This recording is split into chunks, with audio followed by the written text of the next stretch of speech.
What is your ledge? What image comes to mind when you think of the word ledge? For me, it is standing at a window, ready to jump. This memory is still so vividly engraved in my mind. The walls painted brilliant white, that potent smell of boarding school that I will probably never forget. My bed is standing on the right, and there's another on the left. With a desk in the middle, under the window that I'm walking towards, thinking that this will solve all my problems. Just 5 minutes ago, I'm subjected to another beating. I'm 13 years old, but the thought of not seeing my 2-year-old brother grow up prevents me from pulling through. Statistics from the UK show that 3 times as many men die from suicides and are less likely to seek psychological therapies than women. In 2020, the age-standardized mortality rate, or ASMR, was 10 deaths per 100,000 people, with more than 5,000 suicides, of which more than 75% were men. In Canada, the ASMR for 2020 was 10.1, with close to 4,000 suicides. Thankfully, we can see a decline in these figures, but this downward trend is nowhere near going fast enough. Society's expectation and traditional gender roles play a major role why men are less likely to discuss or seek help with their mental health problems. Men are expected or feel that it is still expected of them to be breadwinners, to be strong, dominant, and in control. Whilst I don't believe this to be a true representation for myself, this stigma is so deeply engraved within me that when I struggled, I acted upon this stigma and remained silent and tried to just man up. But silence is deadly. Every story of a struggle is different, but they don't make the struggle each of us experience less real or painful. From an outside perspective, I had the perfect childhood. My father was a very successful businessman, founding one of the largest software businesses in Europe, operating from a small town in Germany. I had everything that a child could ask for. My own bedroom, more toys than you could ever imagine, the latest computers and games. But my childhood was scary. What made me want to take my own life as I was standing on that ledge, looking down from that window, was a result of keeping silent over the torment that I had been exposed to for years. But how did it come this far? I was anonymous at my new school as I transitioned from primary, but all of that would change as I returned from summer vacation. It was announced that the school was broke and we were all at risk of being reschooled. To prevent this, my father takes control and becomes the general manager and pays off all the debts with other parents. Envy drive older students to torment, beat, and even taser me as I agreed to board 3 nights at the school. My parents and staff convinced me that it would be an excellent experience for me and it would help me become more independent and extroverted. I don't tell anyone what is going on. Years later, history has its way of repeating itself as my wife and I moved 3 hours away to another town over my child being exposed to racial abuse. And the school, not willing to take responsibility or act. The difference? My kids spoke up, whereas I didn't. My parents did nothing wrong sending me to boarding school. They did what any parents, including myself, would do. They thought it was best for me and my development. However, as I was becoming more and more difficult, eventually everything came out as I burst into tears over an argument with my older sister that escalated to a threat to sending me to board the whole of the week. Not having had the capacity to communicate what was going on made the situation worse. But the fear of more torment became greater than finally speaking out. For years, the ledge had been a place so dangerous and threatening to me. But by removing me from boarding school under the protection of my parents and staff, allowed me to process these past experiences.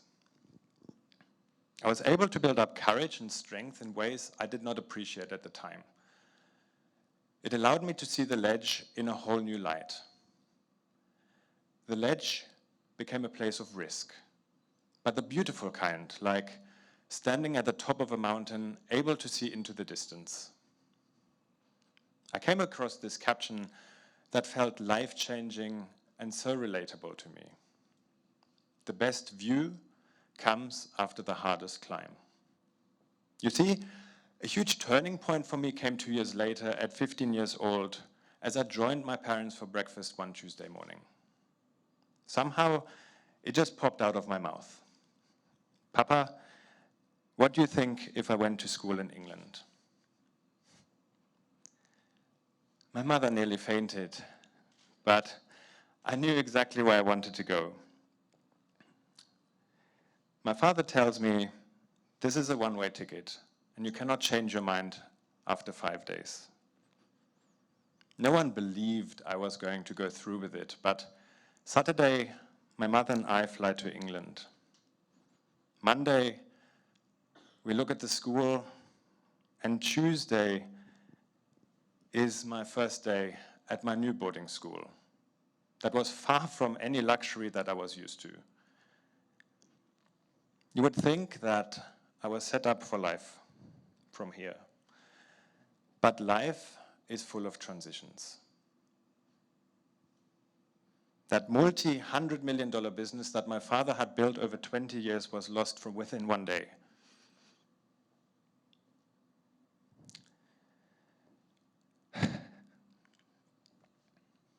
It was like standing at the base of Mount Everest, faced with a decision to make.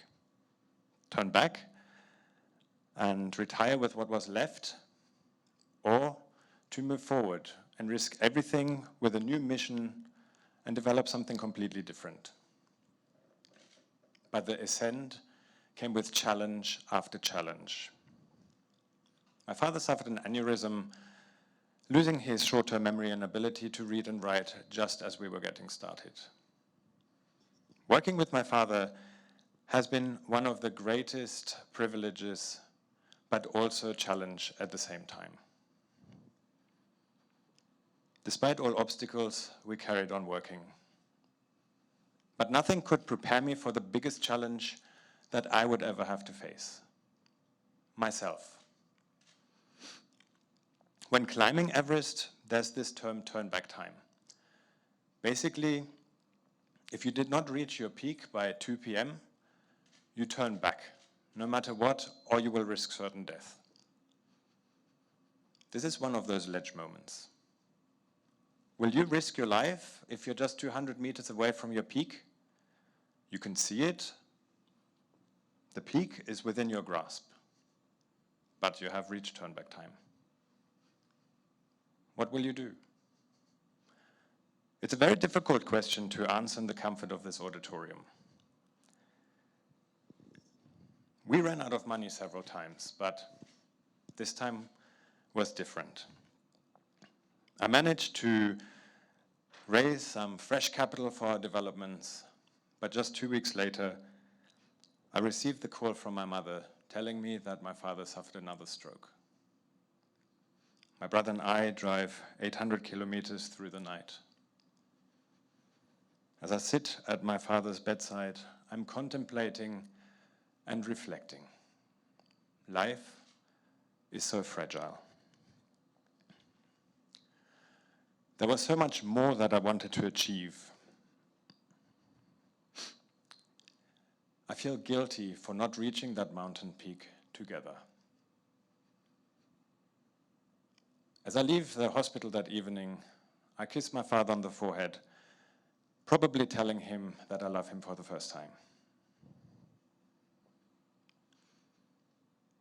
In the middle of that night, I answered the call from the hospital, telling me that my father had just passed away.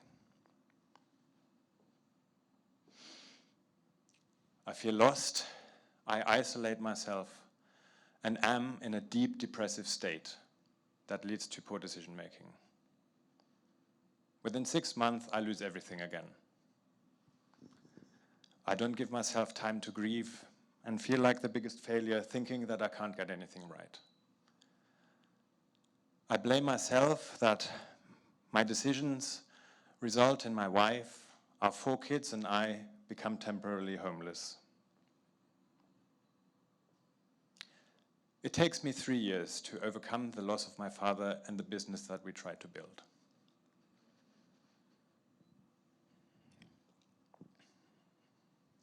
But hitting rock bottom allows me to see more clearly and discover that there is life after failure.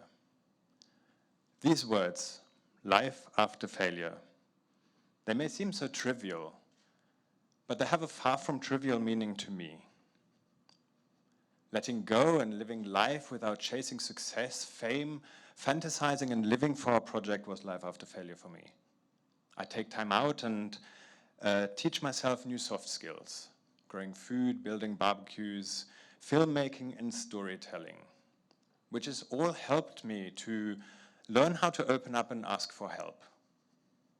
But it has taken me almost 40 years. Opening up and working with a therapist is nothing to be ashamed of. And it is helping me to develop myself into a man with a superpower. Life is a gift. And every step we take, attempting to reach the peak of whichever mountain we decide to climb, our perspective of life, of ourselves, and the outlook will change. Define what the ledge means to you and get comfortable with the uncomfortable. It is time for us to break the stigma where we men keep believing that we are so strong, having to man up when life gets tough. We don't. Whilst challenging, it is important that we appreciate and love the journey. Because when we get there and look over that ledge, it is with a new perspective, as we no longer are the same person we were starting out. So what does it mean to be a man? I would love us to ask ourselves whether a shift in perspective away from any judgment can empower us to evolve away from the narrative that we have created that it has defined men for decades. Can we redefine what it means to be a man and learn how to open up and ask for help that has the power of saving lives? Thank you.